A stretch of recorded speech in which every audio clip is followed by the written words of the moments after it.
क्या dream eleven और माई eleven circle जैसी ऑनलाइन गेमिंग एप्स वापसी कर सकती हैं? और वापसी करेंगी तो किस मॉडिफिकेशन के साथ वापसी करेंगी? और इसमें एक चीज सबसे इंपॉर्टेंट है, जब मैं कह रहा हूं ऑनलाइन गेमिंग एप्स, तो मैं बहुत स्पेसिफिक हूं कि मैं किन एप्स के बारे में बात कर रहा हूं और किन एप्स के बारे में बात नहीं कर रहा हूं। इस पूरे वीडियो में हम तीन अहम चीजों पर बात करने वाले हैं, और इन तीन अहम चीजों पर जाने से पहले मैं आपको बता दूं कि जब मैं ऑनलाइन गेमिंग एप्स की बात कर रहा हूं ना, तो मैं ओपिनियन देने वाली एप्स की बात नहीं कर रहा हूं कि आज के मुकाबले में बताइए आरसीबी सीएसके को हरा देगी या नहीं। दरअसल मामला यहीं पर फंसता है। जब हम तीन चार टॉप ऑनलाइन गेमिंग एप्स की बात करते हैं तो वहां पे सब कुछ क्रिस्टल क्लियर है, क्योंकि ये मामला सिर्फ इतना भर नहीं है कि युवा बहुत सारा पैसा खर्च कर दे रहे थे, कर्ज में डूब जा रहे थे, लाखों करोड़ों रुपए गवा दे रहे थे, अपनी पूरी जिंदगी भर की जो है वो जितनी भी उनकी बचत थी वो सारी की सारी इसमें डूब जा रही थी। ये बहुत बड़ा कारण नहीं है। और गवर्नमेंट ने इसके सिग्नल्स भी दिए थे कि हम चीजें जो है वो मुश्किल करते रहेंगे आप लोगों के लिए। अभी सबसे इंपॉर्टेंट चीज बताता हूं, मैंने पूरा चिट्ठा तैयार किया है यहाँ पर आप लोगों के लिए ही। तीन सबसे इंपॉर्टेंट सवाल है और सबसे अहम डेवलपमेंट, जिस पर पिछले हफ्ते ही सारे ऑनलाइन गेमिंग्स वाले बात कर रहे थे। अभी पिछले हफ्ते तक किसी को नहीं पता था कि इस तरह का कोई बिल आने वाला है। मंगलवार को इस पर मीडिया पे बात होती है, बुधवार को ये लोकसभा में आता है, उसके बाद राज्यसभा, उसके बाद प्रेसिडेंट प्रेसिडेंट साइन करती है, ये बिल आपके सामने होता है। बट इस नोट में मैं आपको बताऊंगा, इस पूरे के पूरे वीडियो में मैं आपको बताऊंगा कि क्या हो सकता है आने वाले समय में। और खबर बुरी नहीं है आप लोगों के लिए अगर आप एक उम्मीद भरी निगाह से इस वीडियो की तरफ आए हो। सबसे पहला सवाल कि क्या वापसी हो सकती है? सबसे पहला सवाल, इसके अलग अलग जवाब है मेरे पास। दूसरा सवाल, क्या बदलाव करने पड़ेंगे? अगर वापसी करनी है तो किस तरह के बदलाव करने पड़ेंगे?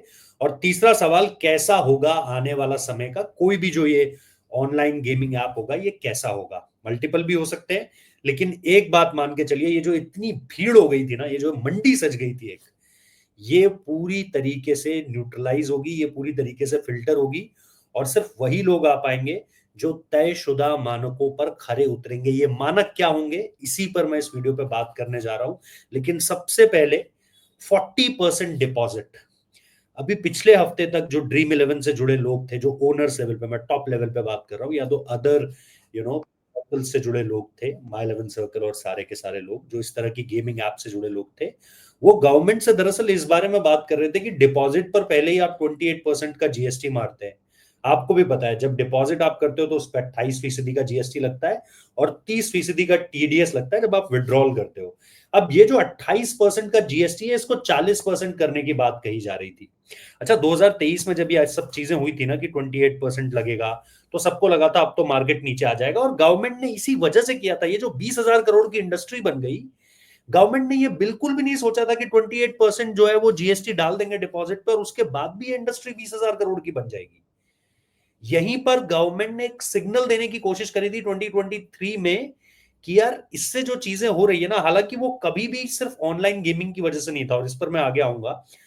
गवर्नमेंट को दिक्कत किन चीजों से हुई है वो समझना बहुत ज्यादा जरूरी है, इससे पहले कि हम ये समझें कि हुआ क्या और क्यों हुआ और कैसे हुआ। और उससे भी पहले समझना ये जरूरी है कि गवर्नमेंट क्या इस पूरे के पूरे मामले पर बैकफुट में आ सकती है।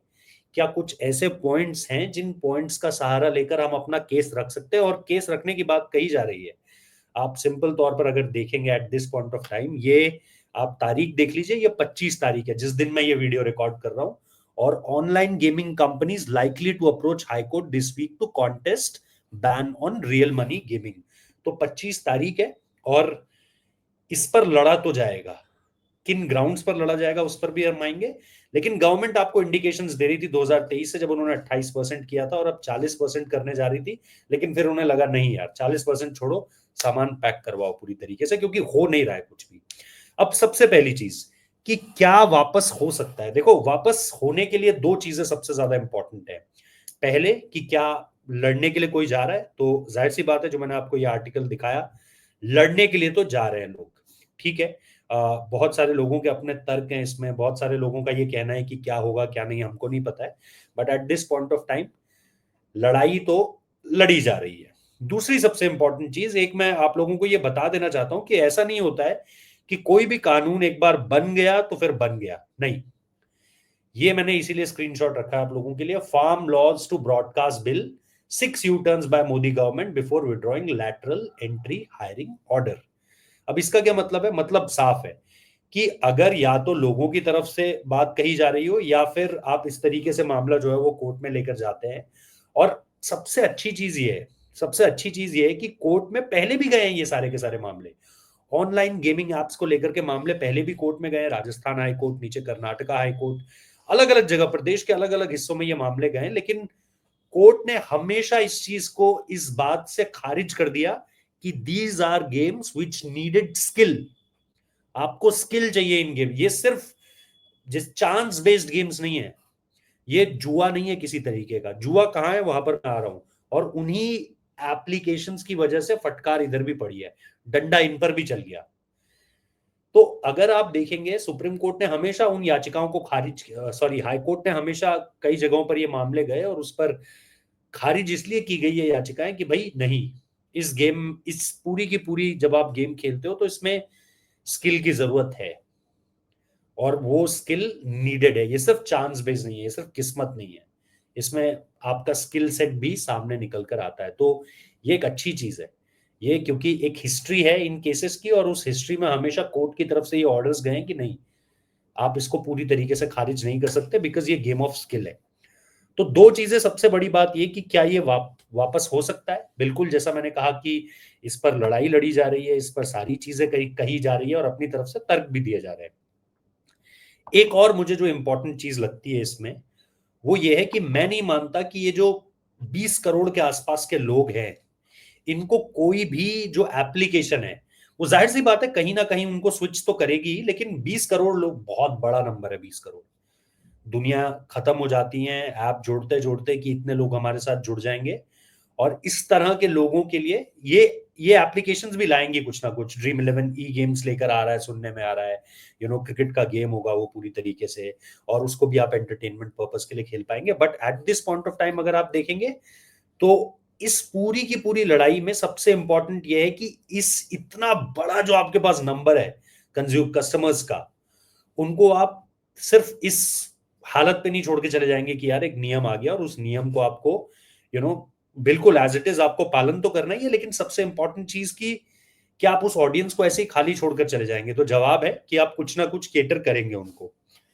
अब मेरा सबसे इंपॉर्टेंट पॉइंट है इस पूरे के पूरे वीडियो का, वो इंपॉर्टेंट पॉइंट ये है कि क्या बदलाव किए जाने चाहिए, क्या हो, और किसकी गलती थी। क्या ये सिर्फ यही बात है जो आप और हम सुनते आ रहे हैं कि यार ये क्या हुआ कि कुछ लोग जो है वो कर्जे में जाते चले गए? देखो, सबसे इंपॉर्टेंट चीज ये है कि एक नियम तो ये जरूर बन सकता है, एक नियम ये जरूर बनना चाहिए, लेकिन इस पर ये जो नियम बनने हैं या नया फेस क्या होगा इन एप्लीकेशंस का, इस पर हम आएंगे।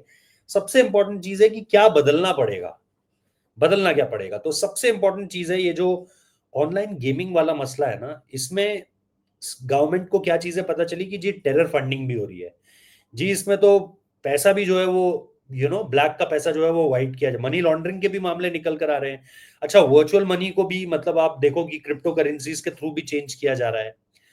अच्छा, इसमें क्या है कि अगर आप तीन चार अपनी जो ये माई 11 सर्कल, ड्रीम 11, इन ऐप, ये जो टॉप एप्स हैं, इनको अगर आप देखोगे they are very clear in how they operate. ये बहुत क्लियर है इनके पास। आप यूजर इंटरफेस से लेकर आप इनका जो जो लोग इनको खेलते हैं उनकी भी डिटेल्स आपके हाथों हाथ आ जाएंगी। आप उसको और बेहतर कर सकते हैं, वो एक अलग तरीका है, लेकिन आपके पास इन सारी चीजों को जो लोग यूज कर रहे हैं ना, उन लोगों का डेटा पूरी तरीके से क्लियर कट अवेलेबल है। मैं देख रहा था कि जो यूजर डिफॉल्ट ट्रांसपेरेंसी है, जो आप देखेंगे, सॉरी, यूजर डिटेल्स ट्रांसपेरेंसी जो है, वो आपको इन टॉप तीन चार एप्लीकेशंस में बहुत क्लियर कट मिलेगी, और उसमें कहीं कोई झोलझाल नहीं है। चाहे मामला बॉट्स का हो, चाहे मामला पैसों के इधर उधर करने का हो, चाहे मामला मनी लॉन्ड्रिंग का हो, चाहे क्रिप्टो करेंसीज को हार्ड कैश में कन्वर्ट करना हो, चाहे कैश इनफ्लो बढ़ाना हो जबकि फर्जीवाड़ा दिखा के, ये सारी चीजें होती है अदर एप्स के थ्रू। ये अदर एप्स कौन सी है? ये वही एप्लीकेशन है जिनका मैंने आपको शुरुआत में जिनके बारे में बताया था, जो कहती है ओपिनियन ट्रेडिंग करवाती है, जो जो ओपिनियन बेस्ड अपने कंज्यूमर्स को जोड़ती हैं कि भाई आप ये, वो पूरी तरीके से खालिस बेटिंग है। वो पूरी तरीके से खालिस बेटिंग है कि जी ये पूरा का पूरा बेटिंग का मामला है। तो उन एप्लीकेशंस की वजह से क्या हुआ, बॉट्स बने, पैसा इधर उधर हुआ, सारी चीजें जो है पूरी तरीके से इरेगुलर हो गई, और उनके उनके जो डेटा उनका जो डेटा है उनके कस्टमर्स से जुड़ा हुआ, उस पे भी आपको पूरी क्लैरिटी नहीं थी। तो क्योंकि वही है ना, जैसे बोलते हैं जब वो गेहूं पिसता है तो गेहूं के साथ साथ गुड़ भी पिस जाता है। तो वो चीज आपको सीधे तौर पर पता चलती है कि यहाँ पर at this point of time हुआ ये कि कुछ एप्लीकेशंस की वजह से क्या हुआ कि सारा का सारा ये जो मामला था ना, चाहे एनआईए को जो अपनी जांच में मिला कि भाई टेरर फंडिंग हो रही है, या मनी लॉन्ड्रिंग वाला मामला, या क्रिप्टो करेंसीज वाला मामला, ये सारा मामला उस तरफ चल रहा था, ओपिनियन बेस्ड ट्रेडिंग पर चल रहा था। और इस मामले का इम्पैक्ट पड़ गया इधर ये जो ऑनलाइन गेमिंग्स थी जिनका बहुत ट्रांसपेरेंट सिस्टम रहा है।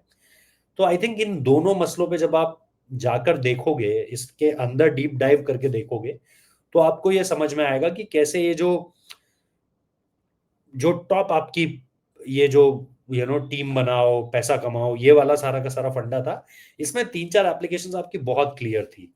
तो उन पर भी ये पूरी तरीके से जो चाबुक चला वो उन पर भी चल गया, वो जो फटकार पड़ी वो उन पर भी चल गई। तो मेरे हिसाब से सबसे इंपॉर्टेंट ये है कि आपको जो मॉडिफिकेशंस करने पड़ेंगे उसमें एक तो आपको ये जो बाजार लगा पड़ा है कि भाई 200 एप्लीकेशंस, 200 अलग अलग तरह के गेम्स, और इन सब में आप कुछ नहीं चेक कर रहे हो, कहीं कोई गेटवे नहीं है, एक कोई गेट कीपर नहीं है जहां से चीजें फिल्टर इन होके जा सके। जैसा मैं कह रहा हूँ 3-4 को छोड़ दो, उसके अलावा कुछ नहीं है बहुत ज्यादा। और जैसे जैसे आप बढ़ते चले जा रहे हो, बढ़ते चले जा रहे हो, आगे जाते जा रहे हो, और ज्यादा ये कम होता चला जा रहा है। तो वो जब नंबर आपको मिला, और क्योंकि इंडस्ट्री 20,000 करोड़ की है यार, तो आप कितना पता लगाओगे और कहां तक पता लगाओगे कि कितना जा रहा है और कहां जा रहा है और कैसे जा रहा है। सो आपने गेम जो है वो पूरी तरीके से इतना साबित करने की सोची कि यार चलो इसको थोड़ा सा रोका जाए। और जैसे ही आपने रोका, आपको फिर सबको ही रोकना पड़ा, आप पिक एंड चूज नहीं कर सके फिर।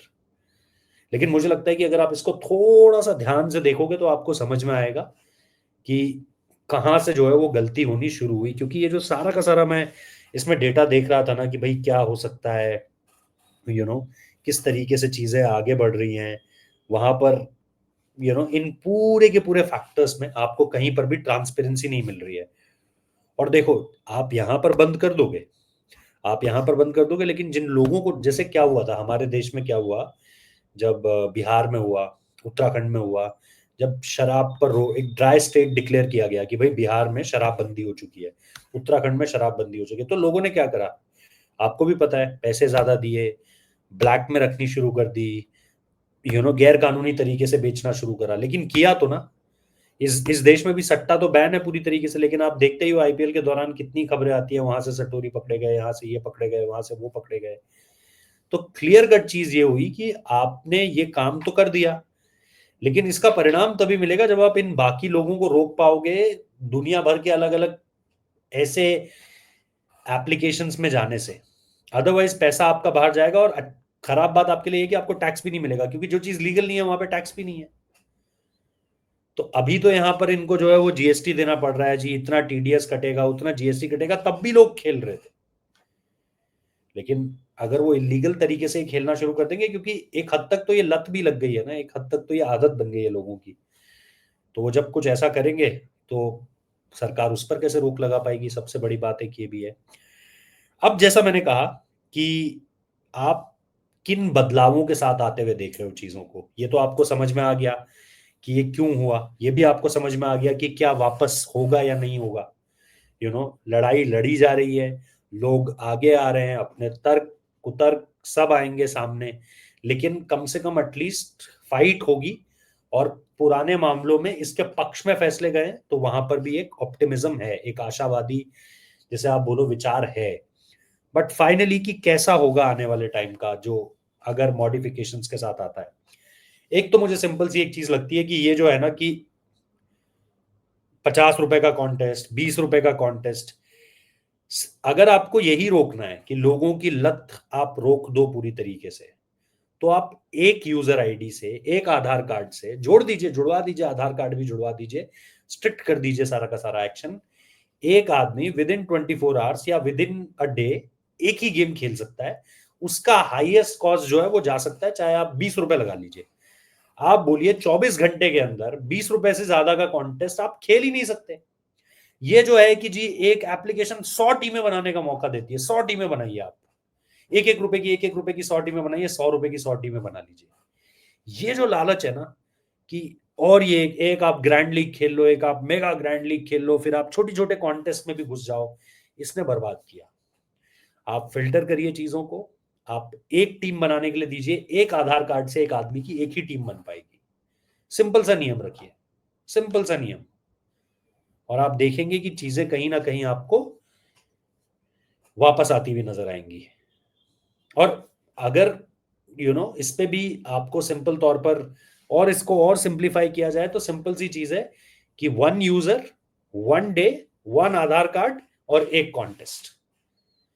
एक कॉन्टेस्ट खेलेगा भाई, ग्रैंड लीग खेल ले, एक कॉन्टेस्ट खेलो, और उसमें एक पैसे की लिमिट तय कर दो कि भाई 20 रुपए से ऊपर का कॉन्टेस्ट नहीं खेल सकते। कितना खेल लेगा आदमी? ये जो ज्यादा से ज्यादा टीमें बनाने का सिस्टम है, इसी ने तो सारा हिसाब किताब गड़बड़ाया है। तो मुझे लगता है यहां पर भी एक नकेल कसी जा सकती है। और इसके अलावा अगर आप देखेंगे, डेटा, कौन खेल रहा है? मैं खेल रहा हूं तो मेरे बारे में, मेरा नाम रोहित जुगलान है, मैं फलानी जगह रहता हूं, मेरे घर का एड्रेस ये है, मेरा ईमेल आईडी है, मेरा फोन नंबर ये है, मेरा बैंक अकाउंट ये है, सारी डिटेल्स आपके पास होती हैं। वो सारी डिटेल्स पे क्रॉस चेक होना चाहिए। डिटेल्स तो आ जाती हैं, लेकिन उस पर क्रॉस चेक हो रहा है कि नहीं हो रहा है। आई थिंक इन सिक्योरिटीज के साथ अगर एप्लीकेशंस आती हैं और वो सरकार को इस बात को सुनिश्चित करने का एक मौका देती हैं कि भाई हम, क्या हो रहा है हमारे ऐप्स के थ्रू क्लियर कट है, मल्टीपल गेट कीपर्स हैं, कौन कहाँ से खेल रहा है, पैसा कहाँ आ रहा है और कहाँ जा रहा है, ये सब कुछ हमें इस पूरी चीज का। और मैं, जैसा मैंने कहा, 3-4 जो टॉप एप्लीकेशन है उनके पास ये है, और वो बहुत स्ट्रिक्ट है, और वो बहुत इस मामले में बहुत सतर्क है वो। लेकिन जैसा मैंने कहा ना कि भूण भी पिसता ही पिसता है, तो वो चीज हुई है उनके साथ। और मुझे लगता है कि इन चीजों के साथ अगर कंपनीज वापस आएंगी, अपना केस स्ट्रांगली रखेंगी, तो देयर इज अ चांस कि एक यू टर्न हो सकता है। और यू टर्न नहीं, मैं तो कहूंगा मॉडिफिकेशंस के साथ आओ, क्योंकि मॉडिफिकेशंस के साथ आना जरूरी है। और ये जो ओपिनियन बेस्ड ट्रेडिंग एप्स है ना, इनको बंद हो जाना चाहिए। That's my point. इतना ही मुझे लगता है। आई होप कि मैंने आपके सवालों का जवाब दिया होगा। मैं एक बार अपनी रिसर्च भी देख लेता हूँ कि जो जो मैंने लिखा था वो सारी चीजें मैंने आपको बताई हैं। जो जो यहाँ पर गवर्नमेंट कर सकती है वो सारी चीजें मैंने आपको बताई है। जो जो ये जो ओनर्स हैं ये करना चाहते हैं, ये भी मैंने आपको बताया है। और इसके साथ साथ मैंने आपको ये भी बताया कि क्या मॉडिफिकेशंस हो सकते हैं और किस वजह से मामला इतना ज्यादा बिगड़ा। It's not the gaming apps, it's the other apps जिसने ये पूरा का पूरा मामला खराब किया। तो ये चीजें हो सकती हैं। आपको क्या लगता है? मेरी किसी बात से आप डिसएग्री करते हैं तो कमेंट बॉक्स में बताइए। और कोई सुझाव है आपका तो वो भी बताइए।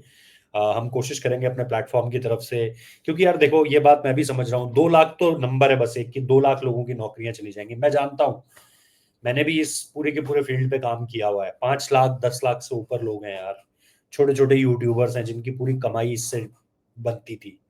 मैं उन लोगों के साथ भी हूँ जो लोग ये कह रहे हैं कि हाँ, लोगों ने अपनी पूरी कमाई खर्च कर दी, लेकिन उसी का मैंने तरीका बताया कि आप इसको बहुत लिमिटेड कर सकते हैं। ये जो लालच है ना, ये एक टीम बनाओ 100 टीम बनाओ, ये बंद कर दीजिए भाई।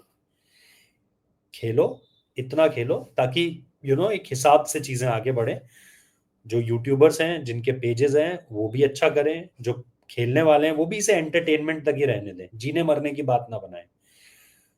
और बाकी लोगों को भी यार इसका जो है वो फायदा भी मिले और नुकसान किसी को ना हो। बाकी ये जो दूसरी ओपिनियन बेस्ड ट्रेडिंग एप्स हैं, स्ट्रिक्टली अगेंस्ट देम। और इनके जो यूजर डेटाबेस है उस पर भी सवाल हैं जो रिपोर्ट्स कहती हैं। तो अभी फिलहाल मेरे पास यही जानकारी थी। आप लोग बताइएगा। वीडियो लाइक कर देना, चैनल सब्सक्राइब कर देना, नोटिफिकेशन बेल प्रेस कर देना। Thank you so much for watching.